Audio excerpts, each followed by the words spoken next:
Bonjour à tous et je suis très heureuse de vous retrouver pour un nouveau tuto. Aujourd'hui, ça sera une datcha, une maison traditionnelle russe. Pour faire cette datcha, voilà mes cotes. Donc là, on a le dessin de ma future datcha, plus ou moins. Et donc les cotes, ça sera du 15 cm de longueur pour la face avant, du 8 cm pour les côtés. En hauteur, on est à 12 ici et on rajoute 6 cm pour chaque pente de toit. Donc nous travaillons toujours avec notre polystyrène de décoration de 6 mm, ça c'est très important. Et on se munit de sa petite règle. Ceux qui ont besoin d'équerres, de choses comme ça, utilisez-les, n'hésitez pas.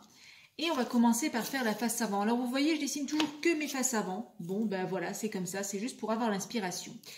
Donc sur mon dessin, là j'avais 3 cm de soubassement de face avant. Je vais le monter à 4 cm à peu près. Donc on a 4 cm de soubassement à l'avant. On maintient donc ce soubassement sur toute la longueur. C'est pour ça que j'ai tracé tout en longueur. Comme ça c'est plus simple. Voilà, on maintient ce soubassement en toute logique sur toute la longueur de la maison. Donc, le soubassement, en fait, est fait en briquettes. Alors, en briquettes plutôt nettes. Ce qui veut dire qu'on va faire des tracés nets à la règle et pas de tracés à la main. Il se trouve que ce sont logiquement des petites briquettes. Donc, on va faire des espacements de demi-centimètre entre chacun de nos traits.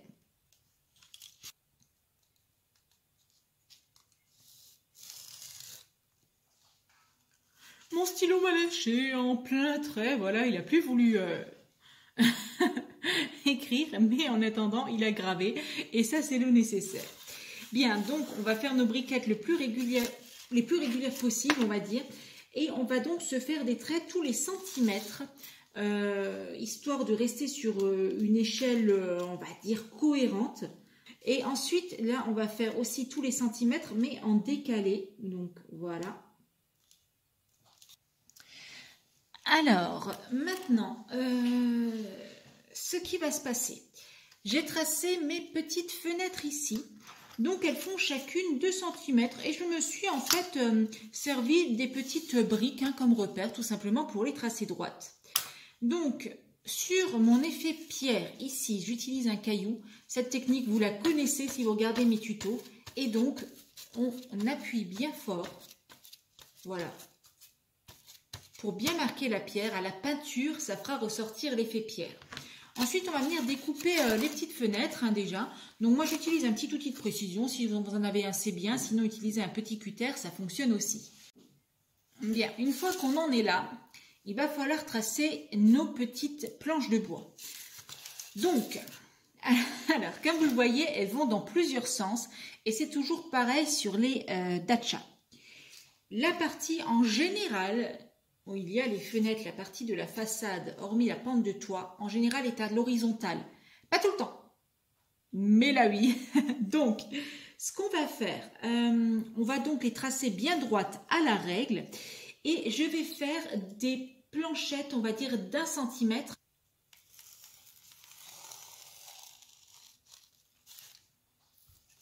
Une fois qu'on en est là, il va falloir faire l'effet bois qui ressortira à la peinture.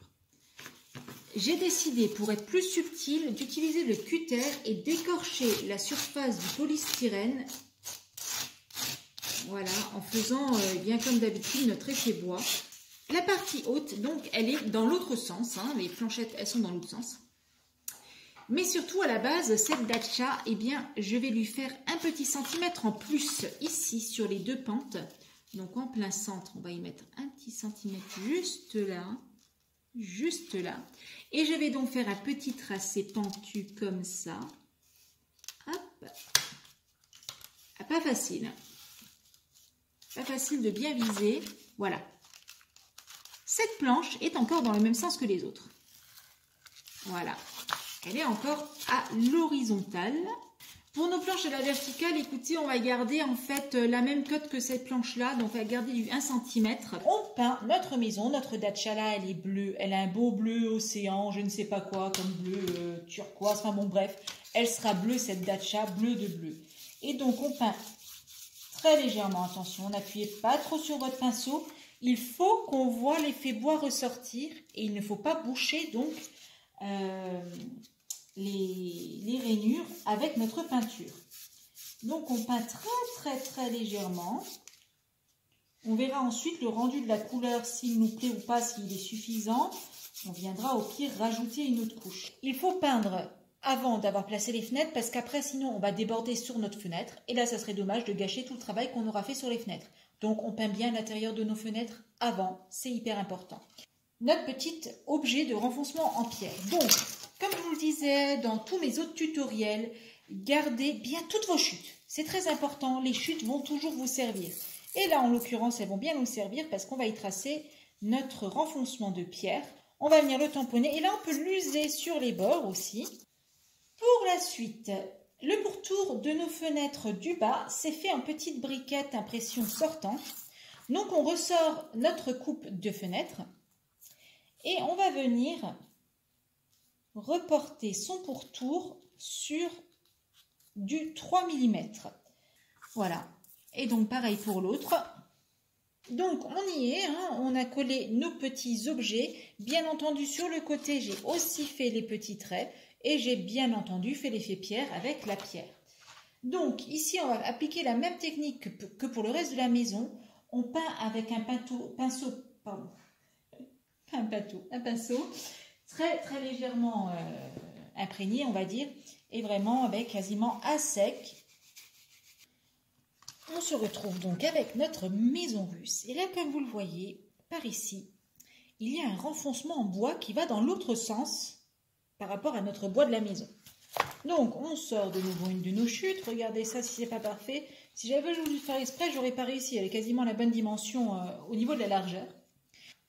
Ok, donc là, ce qu'on va faire maintenant, c'est qu'on va y tracer nos poutres de bois, du coup à l'inverse, donc à la verticale.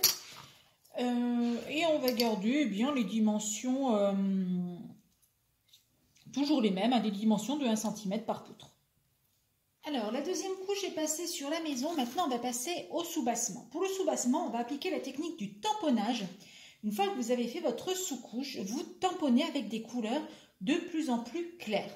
Donc là, en l'occurrence, je vais utiliser un blanc, mais avec vraiment une toute petite touche de jaune dilué. C'est cette partie-là, hein, pas celle-là. C'est très léger, donc voilà. Et on assèche bien son pinceau avant de tamponner. Ça, c'est très important. Et donc, on vient, comme le dit la technique, on tamponne, voilà, pour apporter en fait des touches de relief à notre maison. On va s'occuper des fenêtres. Donc, vous le voyez, à l'aide du gabarit de la grande fenêtre découpée et de petite, là, j'ai donc retracé mes fenêtres sur une petite feuille de papier. Ensuite, on s'équipe de plastique rigide, donc gardez bien tous vos emballages. Alors oui, j'en ai encore plein les doigts, hein, comme d'habitude. Tous vos emballages plastiques, vous les gardez bien. Bien sûr, les parties sales, là, on ne va pas les utiliser, mais vous gardez bien, c'est super utile. Et bien sûr, en plus, ça fait du recyclage. Donc, on vient poser ce gabarit, ce petit bout là que j'ai découpé, sur notre premier exemple de fenêtre, la grande. On se munit d'un cure-dent et de peinture blanche acrylique. L'avantage, c'est que si vous vous ratez, vous allez pouvoir nettoyer ça facilement. Pour peindre, on se munit d'un cure-dent de peinture acrylique blanche. Et donc, on va peindre uniquement ce qui se trouve à l'intérieur du cadre de la fenêtre, hein, pas le reste, c'est logique. On met à chaque fois une petite crotte de blanc, voilà, sur notre cure-dent. Et puis, on va commencer notre tracé. Et là, eh bien, vous prenez tout votre temps. Vous tracez tranquillement, sans vous presser. Et voilà comment réaliser des motifs sur vos fenêtres super facilement, sans trop vous énerver. Alors bien sûr, il y aura toujours des petits ratés, des petits débordements. Regardez, même moi qui travaille depuis très longtemps, j'en fais. Oui, même en vous appliquant, vous allez toujours faire un petit trait de travers. L'avantage, c'est qu'une fois sec, vous pouvez venir gratouner ce qui dépasse, toujours avec un cure-dent mais propre bien entendu. Et si vous avez vraiment fait un gros débordement ou des choses comme ça, vous pouvez gratouner pour lisser votre trait. Voilà la première fenêtre de ma maison russe. Eh bien, il ne me reste plus qu'à faire les 6 autres. Donc, je fais un petit mélange de blanc avec du brun. Voilà. On va tamponner pour la 3e fois notre soubassement. Bien, pour reproduire l'avancée de toit, ici c'est un toit plein en bois normalement. Donc on peut le faire avec du polystyrène. Moi je vais tenter une technique avec, vous savez, ces blocs de feuilles. Oups, c'est pas le bon côté. Voilà, ces blocs de feuilles là que je trouve chez Action aussi. Hein. Donc là en l'occurrence c'est du bleu. Bon, plus ou moins, c'est ça. Donc ce qu'on va faire, c'est qu'on va plier notre petite feuille en deux. Je ne sais pas ce que ça va donner. Donc, ce qui va se passer, eh bien, c'est que je vais reproduire ce petit motif-là sur ma feuille. Et voilà, une fois reporté sur notre papier cartonné, eh bien, écoutez, moi je trouve ça super, super sympa.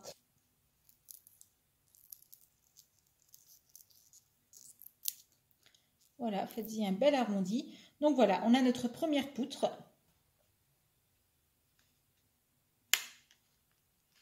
Et donc votre bout. Et on appuie bien dessus pour que ça colle bien, que ça ne fasse aucune démarcation. Bien, où on en est avec notre datcha, ben vous voyez, elle est collée. Et j'ai fait tous les petits raccords de peinture sur les angles. Bien, pour faire les effets dentelle sur notre maison, moi j'utilise plusieurs matériaux, notamment ce set de table, vous voyez là, ça vient de chez Action, hein, quelques centimes, très utile. Des dentelles de ce style plastifié, des dentelles normales, des dentelles, bref, des dentelles, encore des dentelles, toujours des dentelles. Pour le toit de notre datcha russe, eh bien, on prend un bout de carton souple, hein, donc peu importe lequel, toujours la face imprimée sur le dessus. Là, j'ai pris du 9 cm de largeur et 22 cm en longueur, et donc on va venir le coller. Les datchas, elles ont des toits qui sont eh bien, en forme de, ou tout du moins, tôle ondulée. Et pour ça, ben, rien de mieux que notre carton ondulé pour reproduire. Donc il va juste falloir couper les bouts de carton à la dimension et les coller pour faire le toit de notre jolie petite datcha. Et au niveau de la peinture du toit, alors les datchas russes sont souvent des teintes telles que du cuivré, teinte métallique, en fait tout ce qui est métallique. Donc nous on va utiliser de la peinture argentée que l'on viendra foncer avec du noir hein, pour le vieillissement. Voilà. Donc on n'a pas peur d'y aller. On vient superposer deux bouts de nos chutes de polystyrène 6 mm ensemble pour faire la cheminée. On la biaise en bas pour la coller ensuite. Et puis bien sûr, eh bien, on va y tracer nos petites briquettes. Donc là, on fait un truc aléatoire. Donc là, je me suis tracé un petit gabarit de carton. Hein, voilà, avec un petit carton souple. Et donc, je vais évider en fait la porte. Donc, je retourne la porte pour utiliser la face arrière. Voilà, on grave. Pour notre escalier, donc on récupère nos chutes de polystyrène, hein, toujours là j'ai utilisé du 3 mm, vous pouvez faire sur du 6. Donc l'important c'est que notre palier soit plus large que la porte, c'est logique, hein, quand on est sur le palier, on veut un peu de place. Donc j'ai fait du 4 cm parce que ma porte en fait 3. Et donc en largeur, l'escalier fera donc 2 cm. On va bien entendu, comme toujours, donner déjà l'effet pierre à nos marches. Voilà, le premier effet pierre, on va dire. On vient découper tout ça.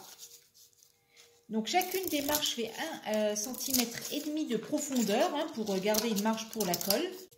Et bien sûr, on vient user les bouts de marche, ceux qui seront visibles, hein, bien entendu.